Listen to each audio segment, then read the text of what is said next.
Bonjour y'all, my name is Brita, and today on Witches Unite, I'm sharing all of the details that you need to know for the upcoming Brilliant event, Baby Beasts Week 2. And yes, I am filming in the car, so if you want to know a little bit of the behind the scenes, what is going on in my life right now, stay tuned until the very end of this video. Quickly, the Brilliant event is going to be from Tuesday, July 14th until Tuesday, July 21st, your typical 2 p.m. to 2 p.m. Eastern Time. We are not going to have any boosted family foundables. The only boosted traces you will see on the map will be the Brilliant Foundables.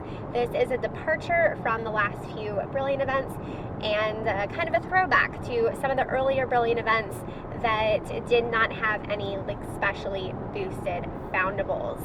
As usual, this is an opportunity to earn more restricted section books and more spell books. A reminder regarding Portkeys and Brilliant Runestones. If you open a Brilliant Portkey that you picked up during the first week of Baby Beasts, it is still going to have the reward from the first week. If you pick up a Portkey during the second week, regardless of when you open it, it will still have the second week reward. Brilliant Runestones. If you do a Wizarding Challenge with the Brilliant Baby Beast Runestone during the active week, then if you get a bonus fragment, it will be the week 2 reward. However, if you wait until after the Brilliant event, if you wait until after the Brilliant event is over and you do a Wizarding Challenge with a Brilliant Runestone and you get a reward, then it could be from the first week or from the second week. This has been true for all 2-week Brilliant events that we have had so far, but I literally get questions about this on every single Brilliant event, so I'm going to keep sharing that advice with you all. Brilliant Foundables and where to find them. So the baby horned serpent, you will find that in Wizarding Challenges. You need 3 of those. The giant squid tentacle, that is found in Brilliant Portkeys. You need 5 of those. However, if you are unable to walk off those Portkeys, if you complete the entire bonus assignment, then you will also get the 5 giant squid tentacles that you need to fill out your registry. But it's the entire bonus assignment, and I know that can be challenging for some people, so pick up your 5 Brilliant Portkeys, just be on the safe side. Baby Demiguise is a task reward. Baby Grindylow is a task reward. Brilliant Baby Hippogriff is a brilliant encounter on the map. You need 15 of those. And Brilliant Baby Unicorn is a brilliant encounter, and you need 15 of those as well. Since this is the second week of Baby Beasts, you will also see the Brilliant Baby Norwegian Ridgeback Dragon and the Brilliant Baby Niffler, which were the 2 traces from the first week of Baby Beasts. Alright guys, I'm going to quickly go over the tasks. They will also be on my screen, which will probably end up covering a part of me as I attempt to keep my camera centered. Anyway, graphic as always is courtesy of Orange Wizard. So, for the first set of tasks, collect ingredients or portmanteaus 2 times from the map. I've also noticed that if you pick up spell energy, this usually counts, even though that's not written in the task. Use 1 tonic for trace detection. Return 5 Brilliant Baby Unicorn. These are all pretty easy. If you're using a tonic for trace detection, that should reveal 5 Brilliant Baby Unicorn. Just be sure to save, some tonic for trace detection after Community Day when the brewing time is super short. Second set of tasks. Collect 1 Brilliant Baby Beast Runestone. Basically, to do that, you're just leveling up the Brilliant Family XP 1 time. Brew any Simula Potion 3 times. So this is something you can do in advance. Just brew 3 regular Simula Potions and don't collect them until you get to this task. Then you can collect all 3 of them and quickly knock that out. Return 5 high threat foundables. If you're having trouble finding high threat Foundables. Play in the evening and see if you can find some oddities, because Urklings, vampires, werewolves, those are all considered high threat Foundables. Prisoner, Azkaban escapees, and Death Eaters are even higher, and so is Fluffy. And the Horned Serpent. So Foundables are definitely oddities. Whew, y'all. Oddities are a good thing to look for in the evening if you need those high threat Foundables. Third set of tasks. Collect one baby horned serpent by using Brilliant Baby Beasts rune stones. So just like do a wizarding challenge or a couple wizarding challenges with a Brilliant rune stone and you're good. Use any Simula potion 3 times in wizarding challenges. Well, you just brewed 3 potions, so now use them in a wizarding challenge. Return 10 Brilliant Baby Hippogriff. If you're having trouble finding those, just pop on a tonic for trace detection and you should find enough. 4th set.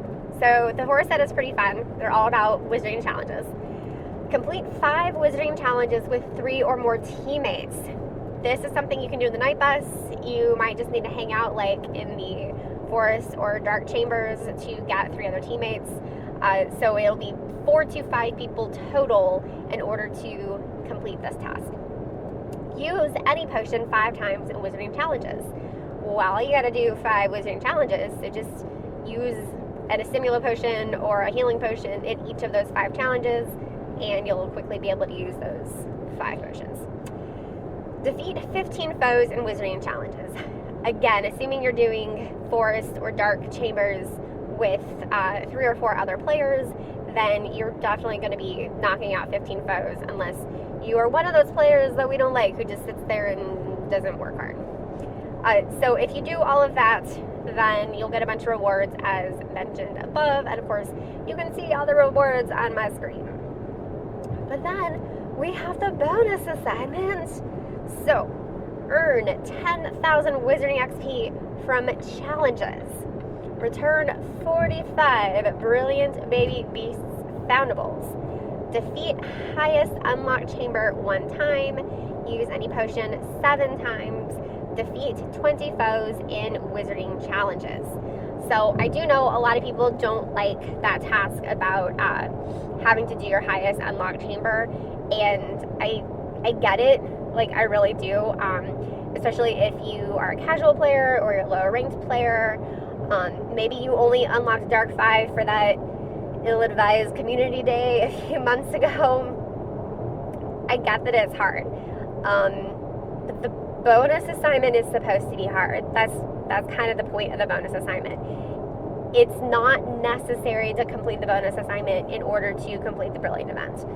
So if you're not able to do it, like, just don't worry about it, you know? Focus on the rest of the bonus assignment, or just take a few days off from the game, like, or maybe only do your daily assignments. It's okay if you don't complete every single bonus assignment. I have not completed every single bonus assignment. If y'all remember the task that involved like walking 15 Portkeys, no, I was not about to do that. So it's gonna be okay. I promise. And then otherwise, you know, using any potion, like, you might want to use some tonic for trace detection to get those Brilliant Foundables. You might want to use potions in wizarding challenges, especially if you are trying to finish your highest chamber and maybe you're not a super high player. Using those like strong and potent Simula potions can help. Using strong invigoration drafts, especially if you are a professor. Again, those are easy ways to use potions to help you be a better teammate in a wizarding challenge. So those are all of the tasks that you need to do to complete the second week of the Brilliant event, Baby Beasts. As usual, there is a free store pack and some paid store packs. To find out whether or not the paid store packs are a good value, be sure to check out my article on Wizards Unite Hub, where I break down the math for all events. I break down the math for all events if I'm writing the article for Wizards Unite Hub. I don't do the math when Matt writes the article because I don't have time. So check out my article on Wizards Unite Hub. The link is in the description down below. Otherwise, I don't really have a lot of tips for preparing for the Brilliant event. The only real thing that you can really do in advance is brewing those stimulo potions. Just put those in your queue like Monday night, or depending on where you live, maybe Tuesday morning, and then just collect them, when you get to that part of the event. So that is about all I have for y'all today in regards to Wizards Unite. So like I said, a little quick life update. I've never filmed in a car before. I am obviously not driving. Dan is driving. So I am being safe. You guys, please, if you're a content creator, don't be one of those content creators who films and drives at the same time, because that is dangerous. Let's not be dangerous. So yeah, I feel it's kind of weird to like tell you guys something serious when I'm all like perky, and I mean, I'm a perky person. Like, this is not just an on-camera persona. This is who I am. We are driving to South Carolina to spend the weekend with my dad, and the reason that we're doing that so shortly after spending a week in Ohio with Dan's family is that Monday is the 5-year anniversary of my mom's death. So July 13th is always just a really, really hard day for me, and kind of the time around it is also really hard for me. I've been in a weird headspace all week, just been very easily irritated by just like really random stuff in my life, and I've had trouble focusing, and I've still like had fun being creative. Like I have a creative video hopefully coming out sometime next week, but I've really been trying to distract myself from my feelings, and I can see that, and I think that sometimes that is a form of self-care, is to let yourself read books and play games and be creative with content and stuff like that if you're not quite ready to sit with your feelings. But 5 years without my mom, y'all, it's really rough. She drove me to the midnight release for at least one Harry Potter book. Yeah, maybe 2 Harry Potter books. Everyone in the family except for my dad read all the Harry Potter books together. Like, we all read the same ones. Like, I still love pulling out my battered paperback copy, or it's not mine, it's the family's copy, at my dad's house, and just realizing that that's the one book everyone read, because my dad read the first book. There's just kind of something special about that really, really raggedy paperback copy of Harry Potter and the Sorcerer's Stone. So yeah, that's kind of what's going on in my life right now. So if I am not like replying to your comments quickly or active on Twitter this weekend, it's nothing personal, it's nothing about y'all. It's just me kind of needing to take a break, and kind of using the limited emotional energy I have with my loved ones in person. I will still be doing stuff behind the scenes, because like I have videos to edit and articles to write, and those things do bring me joy, so I'll still be working on those. Y'all just won't see me working on them. Anyway, thank y'all for sticking with me and sticking with this little serious thing. If you do want to like read more about my grief journey, like if that's something that speaks to you, I will have a link to my grief tag on my blog in the description down below. I have written a lot about it. That's an area of vulnerability that is, I don't want to say easy for me, but it's something that I've felt has been important for me to record over the last 5 years. So it's on my personal blog, which y'all can go read. Anyway, yeah, if you liked this video, give it a thumbs up and subscribe. Come for the Harry Potter content, and stay for someone who just is always going to keep it real. And leave a comment. Yeah, all of that stuff. All the stuff that tells YouTube that people like my videos.